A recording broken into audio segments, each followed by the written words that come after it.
My name is Lucas, and I never thought my relationship with my dad would come to this. A place where the lines between family, business, and betrayal became blurred beyond recognition. Growing up, I had always been told that family was the most important thing in the world. That your family would always be there to support you, to lift you up when you fall, and to encourage you to succeed. For the most part, I believed that. But when it came to the family business, things were different. Dad always told me that one day I would take over the company. He made it sound like it was my destiny, that I would be the one to carry the torch and keep the family legacy alive. I had worked alongside him for years, putting in the long hours, helping him with clients, making deals, and slowly learning the ropes. The company was more than just a business to me. It was my inheritance, my future, and my place in the world. I was determined to make my dad proud, to prove that I was capable of handling the responsibility. But all of that changed the day my stepmom Carla walked into the picture. At first, everything seemed fine. She was nice, she treated me well, and I thought she was good for my dad. I didn't think much of it at first, thinking that she would just be another part of the family. However, as time went on, I noticed something unsettling. My dad, once so devoted to me and the family business, started to change. His decisions began to reflect Carla's influence, and before I knew it, she was running the show behind the scenes. I didn't want to admit it, but it was obvious. She was slowly taking control. At first, it was subtle. Decisions about the business, the way things were being handled. But as the months went by, Carla became more and more involved. To the point where she was making major calls about the company without consulting me. My dad, who had once been my mentor, now seemed distant and detached. He was listening to her more than to me, and the more it happened, the more I felt like a stranger in my own family. One day, my dad pulled me aside and, with a look of regret in his eyes, told me that it was time for me to step aside.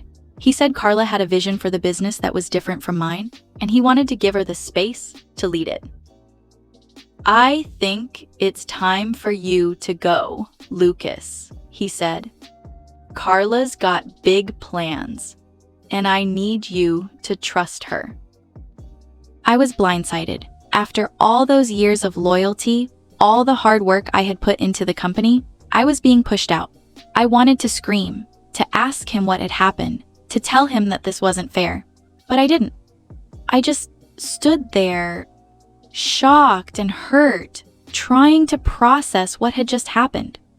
I couldn't understand why he would do this to me. Why would he hand everything over to Carla, someone who didn't care about the business like I did? I had always been the one by his side, and now he was telling me to leave. As the weight of the words settled in, I realized something. I wasn't just losing my position at the company. I was losing my place in my own family. The betrayal stung, but something inside me snapped. I wasn't going to let this go. If Carla thought she could just push me out and take everything that I had worked for, she was wrong. I wasn't just going to accept being sidelined. I was going to show them both that I wasn't some second-rate son, that I had what it took to run this business. I wasn't going to be pushed around anymore.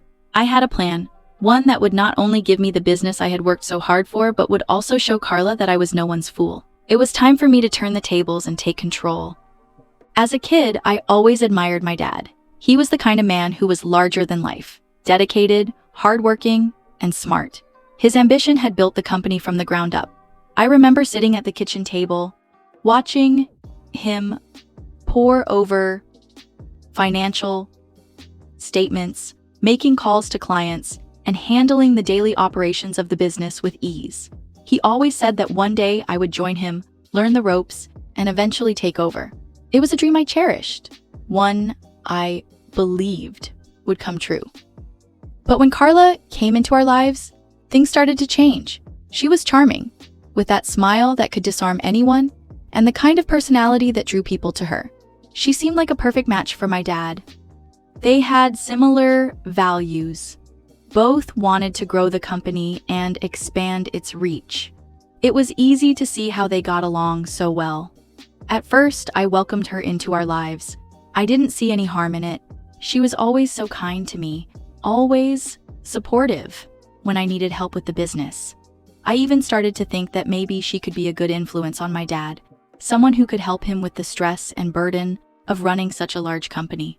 But things began to change in ways I didn't expect. As soon as Carla married my dad, it felt like she started to take over more and more of the business.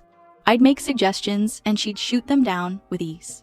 My dad would agree with her, nodding along like he had no opinion of his own. I brushed it off at first, thinking maybe she was just more experienced or had a better sense of what the company needed. I didn't mind deferring to her until it became clear that I was being pushed out. I remember the first time I truly felt it.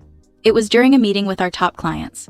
I had spent weeks preparing the presentation, researching the best way to present our plans for expansion, and I was excited to show it off. But when it was time for me to speak, Carla cut me off mid-sentence. "I think we should try a different approach," she said, smiling at the clients. "Let me take over this one." I was stunned. I had worked so hard on that presentation, and she had just taken it away from me in front of everyone. The clients seemed to love her ideas, and I couldn't argue with their approval. But the sting of being overshadowed by someone who wasn't even part of the company as long as I had been was too much to ignore. And then there were the little things, the decisions that seemed to always go in Carla's favor. When my dad would ask for input, Carla would have her answers ready, confident and precise.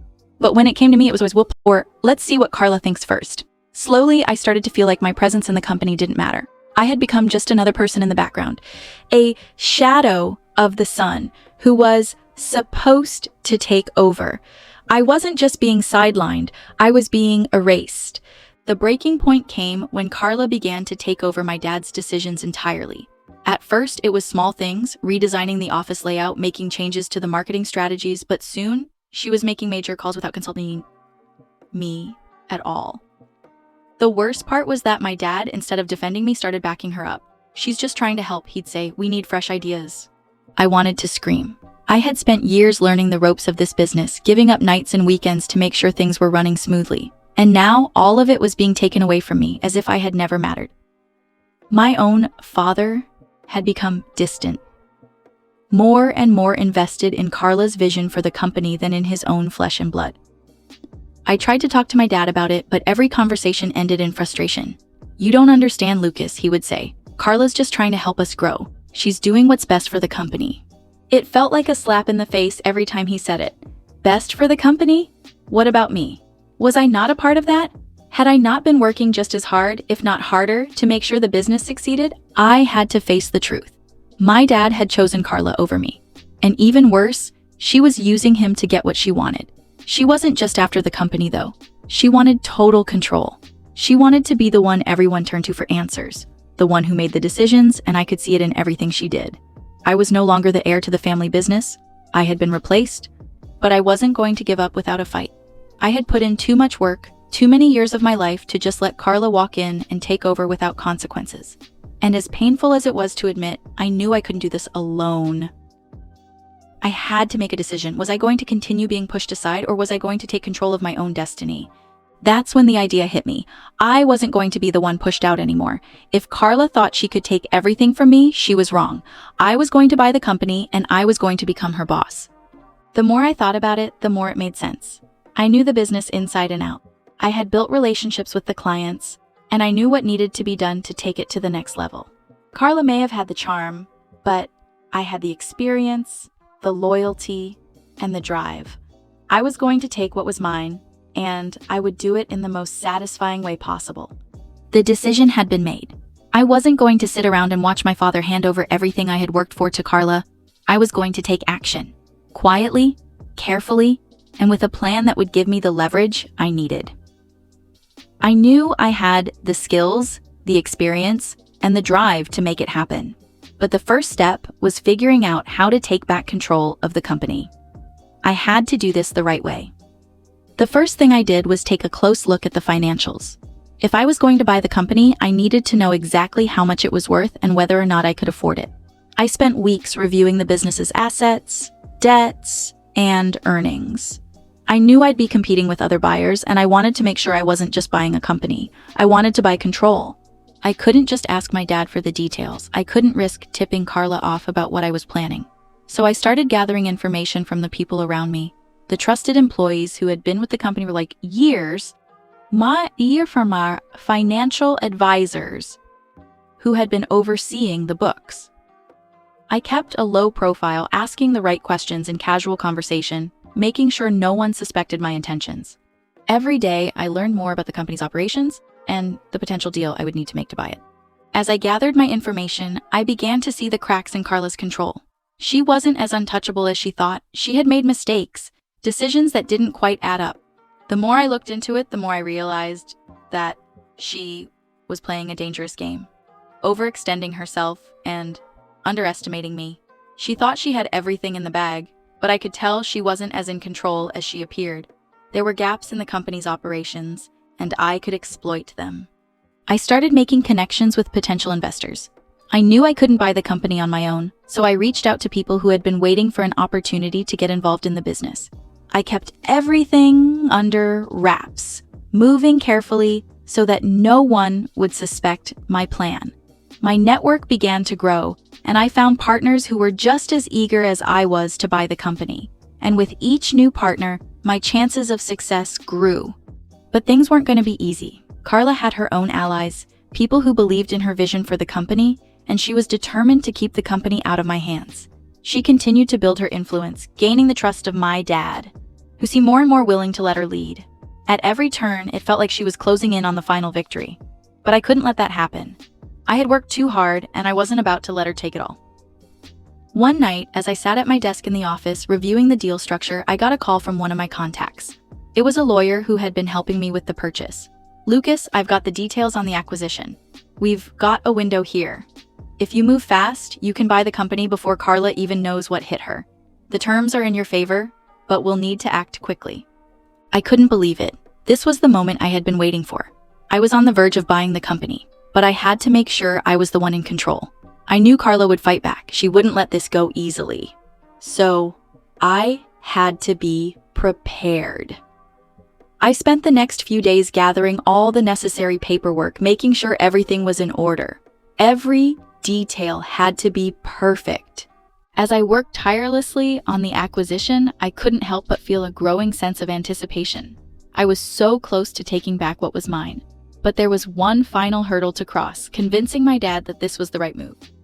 Carla had his ear, and I knew it wouldn't be easy to change his mind. He had grown so accustomed to her influence that I wasn't sure he would see it my way. But I couldn't let that stop me. I had to present this as the best decision for the future of the company and for the family. It was time to face him. I called my dad and asked to meet with him.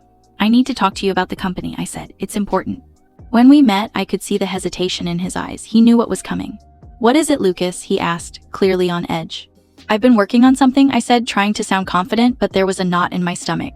"I've made a deal to buy the company. It's a smart move. It's the best way to secure the future of the business and ensure that it stays in the family." His face clouded over, and I could see the conflict in his eyes. "But Carla, she's been helping. She's been the one managing things." "I know," I said, choosing my words carefully. "But Carla's vision is different from ours. She's making decisions that aren't in line with what the company needs. She's stretching us too thin. I've been here, working alongside you. I know the company. I know what needs to be done. Let me take control." For a moment, there was silence. Then slowly, my dad spoke. "I don't know, Lucas. I've trusted Carla. She's been helping. But she's not the one who has built this business, Dad," I said, leaning forward. "I have, and I'll make sure it continues to grow. It's not about her, it's about the future. The company needs someone who understands it inside and out. Someone who has put in the time." There was a long pause. My dad's face softened, and I could see the doubt in his eyes. Finally, he nodded. "Okay, you've made your case. Let's do it." The day had come. The deal was final. I had purchased the company, and the moment I signed those papers, I felt a surge of power, a sense of control I hadn't felt in years. But it wasn't just about the business, about the satisfaction of finally taking control of my own future, my family legacy, and most importantly, proving to Carla that I wasn't going to let her walk all over me anymore. I had worked too long and too hard to be left behind, to be treated like I was disposable. I had sacrificed everything to make the company a success, and now it was mine. Carla would have to accept that. But I knew it wasn't going to be easy. She wasn't going to just give up without a fight. I could already see the shock on her face when I walked into the office the next day, holding the papers in my hands, the documents that proved I had taken over. The realization that everything she had worked for, everything she thought she had secured, was slipping through her fingers. She didn't even know what hit her. I had moved so quickly, so strategically, that she had no time to prepare. The moment I announced it, I saw her face fall. It was the look of someone who had lost everything, someone who had been outplayed. "You can't be serious," Carla said, her voice trembling with disbelief. She was standing in the lobby as if she was trying to steady herself before she heard the truth. "This is your way of getting back at me?" "No, Carla," I said, stepping forward. "This is me taking what's rightfully mine. You tried to take the company, my father, everything that I had worked for. You thought you could push me out, but I won. I'm in charge now. It's my turn." I could see the anger rise in her eyes, but there was something else there too. Fear. She didn't know how to respond. All the power she had once wielded, all the influence she had gathered, crumbled in that moment. I could hear her trying to come up with something to say, something to regain control, but it was too late. There was no going back.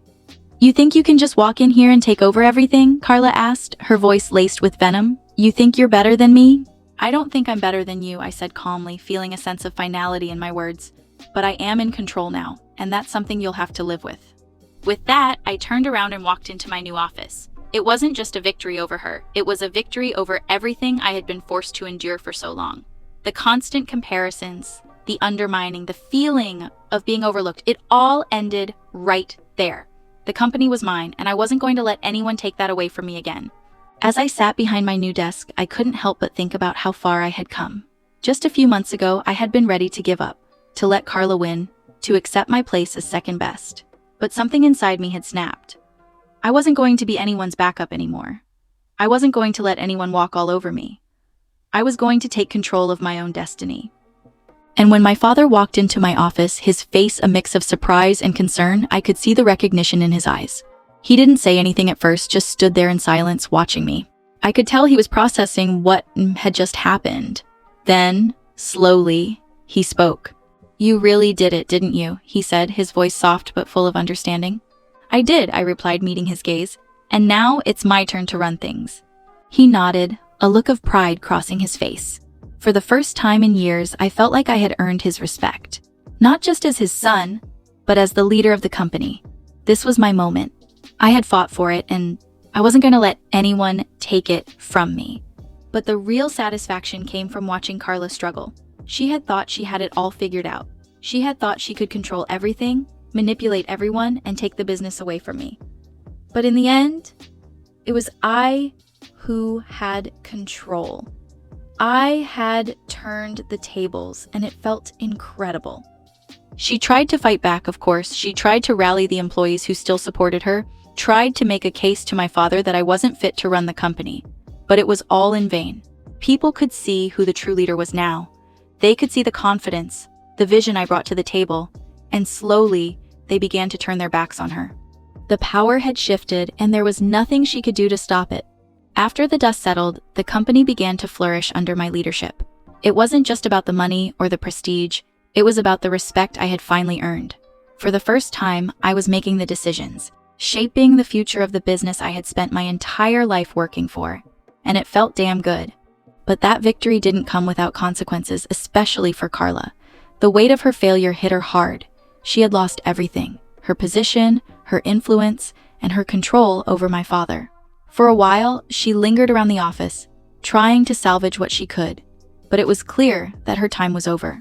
The employees who had once followed her now looked to me for guidance, and she found herself isolated, watching from the sidelines as I took the reins of the company.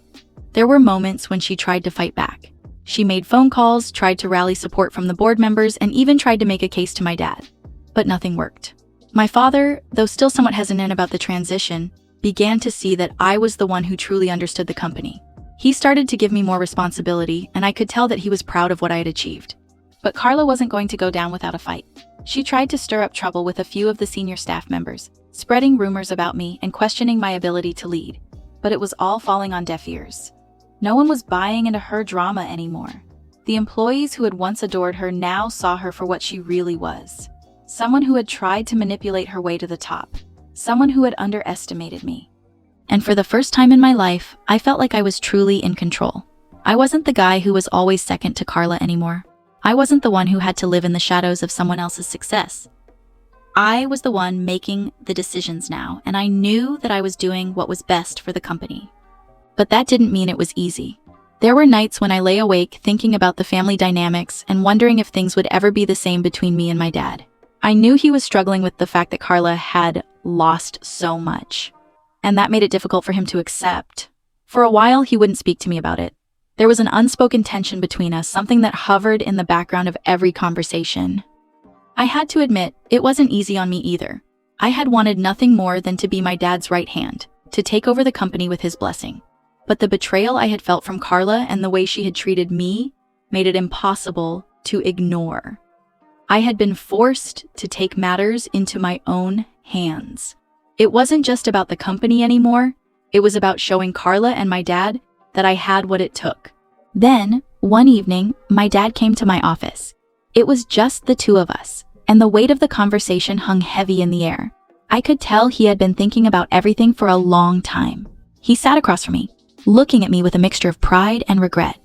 "You did it, son," he said, his voice thick with emotion. "You took the company back?" "I did," I replied, trying to hide the sense of satisfaction in my voice. "But it wasn't just about the company, Dad. It was about standing up for myself. I had to show Carla that I wasn't going to let her walk all over me anymore."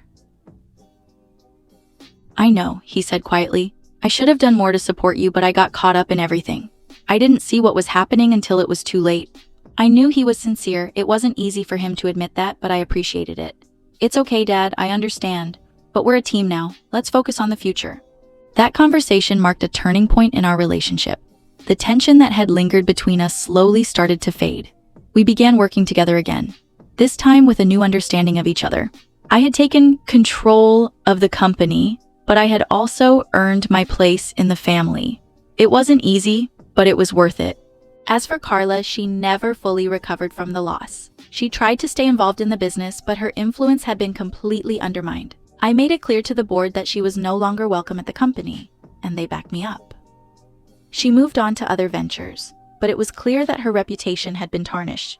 She couldn't escape the truth of her actions. Trying to manipulate her way to the top and underestimating me had cost her everything. In the end, the company flourished. My vision for the business became a reality, and the employees began to thrive under my leadership. I had taken the company from the brink of losing it all and brought it back to its rightful place. But more than that, I had proven to myself that I could take control of my own destiny. I wasn't the guy who was always overshadowed by someone else anymore. I was the one in charge now, and nothing was going to take that away from me. As for Carla, her downfall wasn't just about losing the company, it was about losing everything she had worked for, her control, her position, and her power. The lesson she learned was a hard one. Betrayal always has consequences. But for me, the lesson was about taking control of my life and my future. I wasn't going to let anyone take that away from me again.